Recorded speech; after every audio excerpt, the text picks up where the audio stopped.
Hello, my name's Artemis, and oh my god, did you hear what so-and-so did? Did you see the awful things that they did? Of course you fucking did. Furries fucking love the drama. They love seeing someone who's, doing quite well and living their life and just generally existing, who actually turns out is a massive fucking asshole. And it made me think, like, why does anybody give a fuck? Why is it so important? Why does everybody decide, oh my god, we need to be so obsessed with this drama that doesn't fucking concern me? Because, I mean, that's the sort of shit I think about. And I was like, yeah, I can stretch that out into a video. Let's go out in the sun and film it. Fuck it. Let's see what I come up with. Let's see what I said.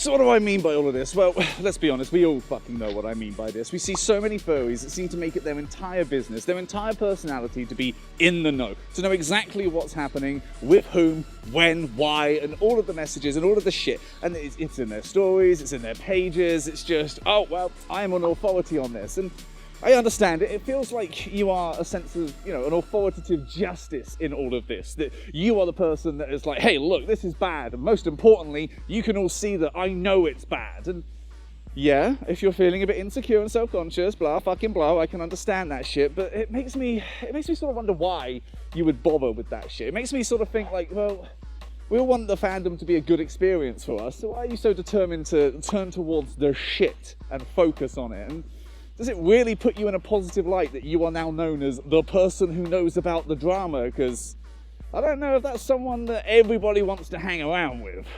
But why exactly is this so enticing? Why exactly is it so common? And why do so many people do this? Well, I don't know. But if anybody does ask you why, just tell them that it's human nature.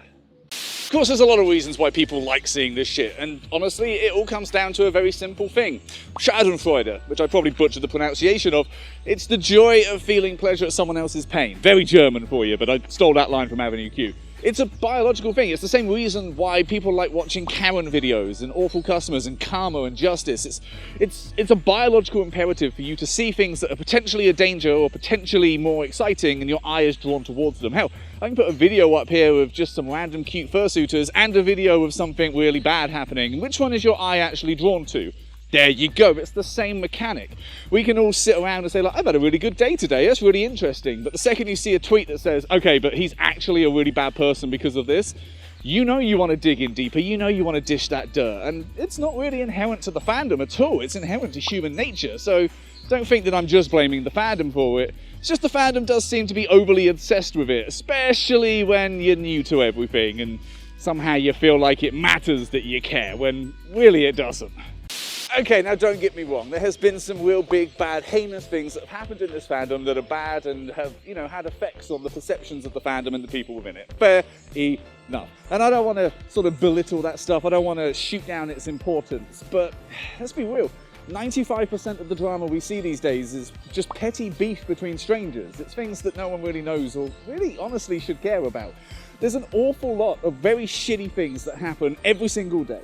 There is awful stuff happening around the clock, but you don't know about all of it, so it doesn't really bother you because secretly, deep down, it doesn't actually matter to you.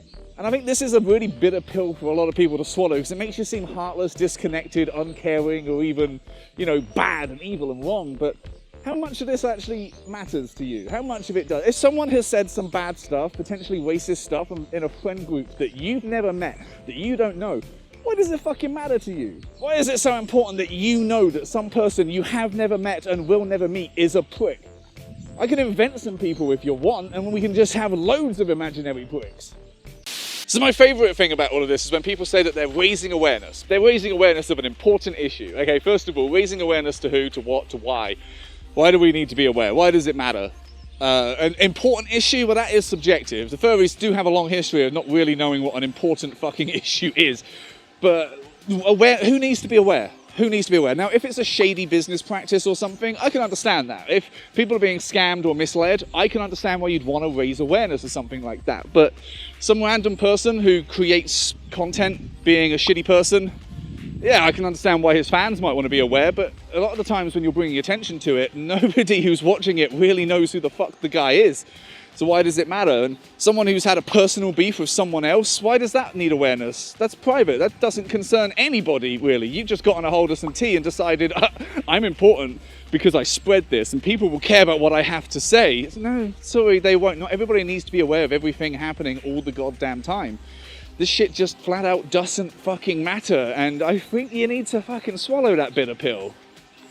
Now sure, there are people that do the Google Docs thing, they go and research, they figure out what exactly the real issue is and how much of it is true, but let's be real, how many people actually pay attention to that?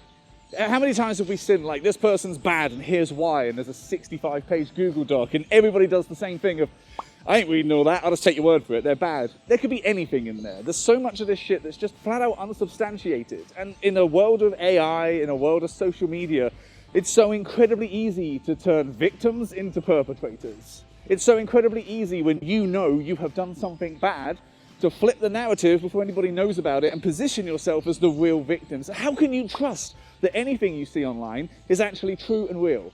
How can you trust that any of the drama you're seeing, you're actually on the right side of? And how can you trust that you're not going to have to backpedal after making some big, bold, fucking hot, spicy takes?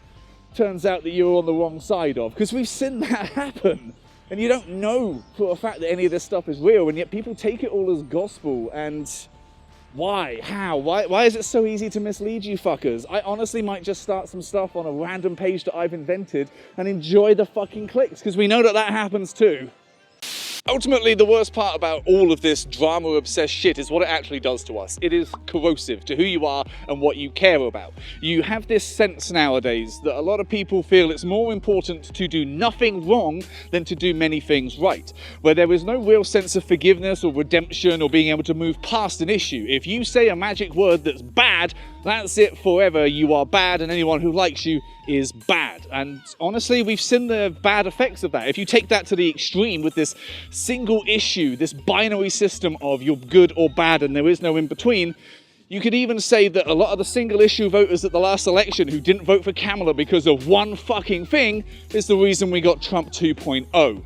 If you play this fucking game, if you play this toxicity and you have this whole mantra of you must do no wrong and the tiniest mistake is you done forever, then what does that fucking do to you? What happens when you make a mistake? What happens when your friends make a mistake? You're just gonna throw them out into the fucking cold? This horrible mindset makes you a real fucking cunt. Someone that no one wants to be around. An unforgiving piece of shit. And it makes you look at everybody else with this judgmental view as if your shit doesn't stink. Okay?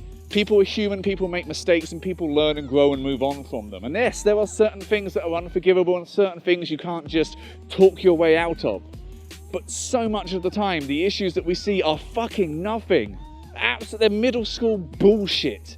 And if you're deciding that you are the judge, jury, and furry-cutioner to all of this shit, then what happens when you're the one who accidentally says something? What happens when you're the one who was on the wrong side of it? You learn that lesson, and you learn it the fucking hard way, that's what. Thank you very much for watching. I hope you enjoyed this video. I hope it made some sort of sense. There's a lot that can be said about the drama, and I understand why exactly, you know, people feel the need to talk about it. Is it really worth it? Is it really worth invading your space? Is it really worth the change that it does to your personality? I just don't think it's so. And I don't really pay attention to it anymore. Every time drama comes up, my first response is, well, who the fuck is that? Because I don't fucking pay attention to it. And it's a much more comfortable life. And I tell you, my experiences haven't really changed. It's not as if I'm suddenly in the dark and all this important information is not mine to have anymore. It just doesn't seem like it's worth opening your eyes to all the shit in the fandom and then wondering why you have such a bad time in the fandom, but whatever. But thank you for watching. I hope you enjoyed this. I hope maybe it goes a little bit of way to changing. It's not going to change shit, but at least I got something to say. If you would also like to help support me in my rants about drama, then there's ways to do that. And some of those ways involve parts of my anatomy. That sounded seedier than I meant it to. It's feet. It's feet. Go and look at my feet. Also, there's the Patreon, which is amazing. And you should definitely check it out. And there's lots of exclusive stuff. And you get like a video series and a Discord thing. And it's great. You should check it out. Really, please check it out. It helps me pay my bills. And yeah, that's about the sum of this video. We'll let that graphic play for a little bit. If I remember to put it up, that is. Yeah, beautiful day. I'm going to go and enjoy this beautiful day and not pay attention to shit that doesn't concern me. Maybe you should try that too. Bye.